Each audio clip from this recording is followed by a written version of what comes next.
Arrancamos el segundo bloque de este Alto Box, Juan, con una nota muy interesante que tiene que ver con las lesiones del boxeo. Sí, algo que nosotros siempre venimos hablando. Siempre nos pasa de analizar alguna pelea y vemos lesiones que tienen los boxeadores. Y me parece que esta será una nota como para que nosotros y también los televidentes podamos despejar algunas dudas respecto de esto. Bueno, pero vamos a presentar a nuestro invitado. Tenemos acá al licenciado Alejandro Alabura, que nos va a tratar de disipar todas las dudas que nos quedan cuando un boxeador dice: me lesioné, no pude seguir o terminé la pelea pero no pude ganarla. Licenciado, ¿cómo está? Es un gusto tenerlo. Chicos, ¿cómo están? Bueno, vamos a hablar, licenciado, acerca de las lesiones más comunes quizás dentro de lo que es el boxeo. Le vamos a contar que el licenciado es gustoso del boxeo. Y arranquemos con ¿qué? ¿Cuál es la lesión más frecuente que podemos encontrar en un boxeador? Bueno, Alejandro, buenas tardes ante nada. Mira, con respecto a las lesiones más comunes que un boxeador puede tener, hay una entidad denominada la fractura del boxeador. La fractura del boxeador es una lesión que se puede producir ya sea en boxeadores de característica amateur como características profesional. La fractura del boxeador es una fractura típica en la cual entre el quinto y cuarto metacarpiano se produce un corte, se produce una fractura o bien una fisura en el cual se puede llegar a cabalgar el fragmento sobre la anterior parte del cuerpo del hueso.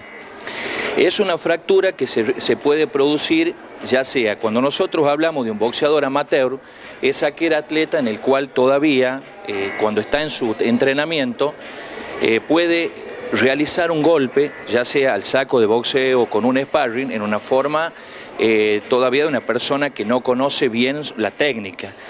Y al encontrarse y largar el golpe contra una superficie contundente, se produce este tipo de fractura.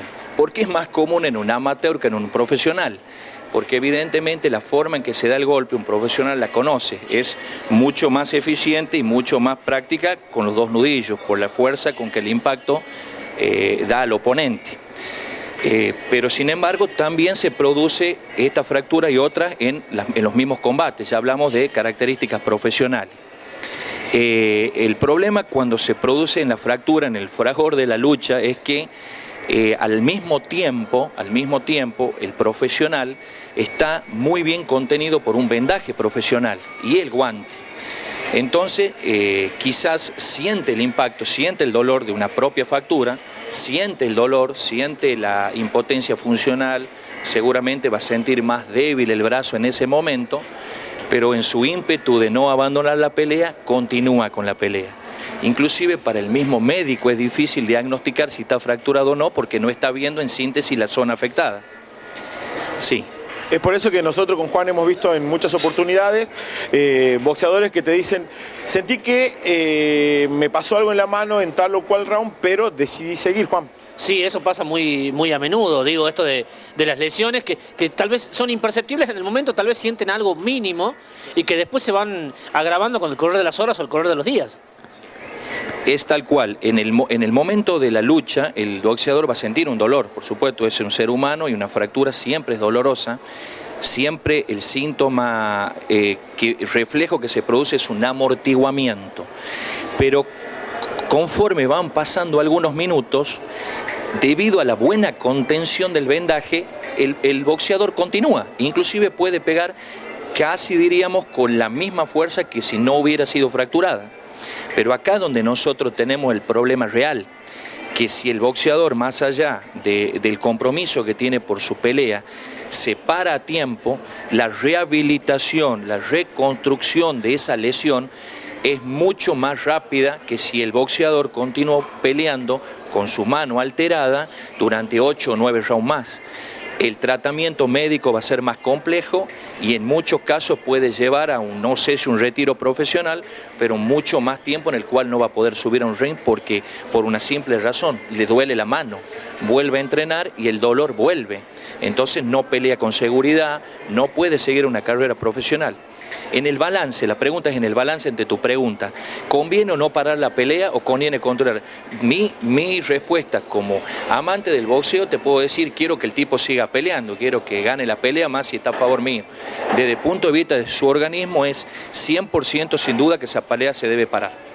Se debe parar, se debe anular y se deben tener muchos controles médicos de gente muy específica, arbitraje y médicos, que deducan que el boxeador está continuando su pelea en forma anormal. Su mano está lesionada, fracturada. Es una fractura, no es algo menor.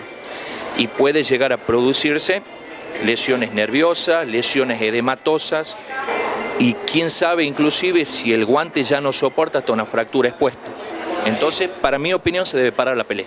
A ver, muchas veces también nos dicen, todos los boxeadores terminan destruidos, es más, terminan con artritis o artrosis en las manos por no haberse curado bien. Desmiento totalmente eso. La mano en los deportes en los cuales se usa el miembro superior, demos por ejemplo el básquetbol, demos por ejemplo el voleibol, seguramente, y todas las estadísticas me van a respaldar, que las lesiones, yo no hablaría quizá de osteoporosis, no de artrosis, sino posibles tendinitis, edemas, fracturas, microfracturas. Estoy seguro que por la práctica misma, en esos dos deportes existen altísimos más riesgos de producir lesiones que en el boxeo, altísimas más. Inclusive, si nosotros queremos, la gente común de a pie seguramente va a decir el boxeo es un deporte violento. Yo aseguro que un profesional tiene generalmente una noche en la cual demuestra sus habilidades de entrenamiento cada 6 meses promedio, ¿verdad? En las cuales obviamente uno se suba a cerrar, no es una partida de ajedrez. Y seguramente va a haber lesiones, pero el tipo de lesiones que se producen, si hay un buen arbitraje y un médico, son del tipo de las laceraciones, o sea, cortes. Seguramente es un tipo de lesión más, seguramente pueden ponerse en compromiso daño facial, la nariz, la parte orbicular, que es complicada si se produce una lesión complicada en el ojo, pero doy seguridad que las lesiones osteoartromusculares son menores en el boxeo que en cualquier disciplina, inclusive el fútbol. Juan. Bueno, queremos preguntarte por qué se producen estas lesiones en las manos primero, y también que nos hables un poco de una definición que uno escucha por ahí, que son las fracturas por estrés, que es algo que también uno lo escucha a menudo. Y estas dos preguntas me parece que podrías respondernos. Bien, cuando nosotros hablamos del estrés de una fractura, significa esto. Si nosotros relacionamos la palabra estrés a la palabra fractura, una es una entidad traumatológica y otra es psicológica. El estrés es cuando está agotado, se está sobreusando algo, ¿no es cierto? En el caso del hueso, si nosotros podemos decir que encontramos una fractura por estrés en la mano y o la muñeca, que son dos estructuras distintas, va a ser quizá por el sobreuso que tiene la articulación. Estamos hablando, pongamos un boxeador de élite, de ejemplo, ¿verdad? Entonces, el boxeador entrena 8 horas por día. Durante esas 8 horas por día seguramente está usando todo lo que es la mano, hace otro tipo de ejercicio de coordinación, tonificación, hidroterapia, quizás otras actividades, pero siempre usando mucho la mano sobre un objeto, la palmeta, sobre el saco de boxeo, sobre el sparring. Entonces, la continuidad del golpe, por ejemplo, el que citábamos, que es el cuarto y quinta metacarpiano, van a ser tanto y reiterados los golpes que esa estructura resiste, que le va a producir un estrés. O sea, primero se van a hacer microtraumatismos, microfracturas, o sea, pequeñas fracturas en los poros del hueso que lo van a ir debilitando. Y después, quizá con un golpe infortunado, sí ya puedo producir una fractura evidente, expuesta. Entonces, una fractura por estrés, supongamos el caso de la mano, hay zonas de la mano, si el golpe no se da correctamente, que pueden llegar a sufrir esa fractura por la continuidad y el reiterado golpe sobre ese hueso. Otra cuestión también es la muñeca, porque nosotros estábamos hablando del mano y también hay fracturas de la muñeca. La fractura de Colles, que es la fractura propiamente de la muñeca, es muy poco común en el boxeador, pero va a tener la particularidad si se produce igual que la del boxeador del cuarto metacarpiano. El vendaje va a contener la muñeca, el boxeador va a sentir el dolor, la va a sentir débil. Hasta un tipo profesional puede darse cuenta que es una fractura. En su instinto lo que seguro va a hacer es continuar la pelea. Bueno, otra pregunta que también es frecuente y cosas que escuchamos, Juan, es lo que pasa es que muchos de los boxeadores no están bien alimentados, sí, y se producen las lesiones porque no están bien alimentados. Bueno, ahí nosotros nos encontramos que, hablando un poco de boxeo, Alejandro, depende de la élite del boxeador.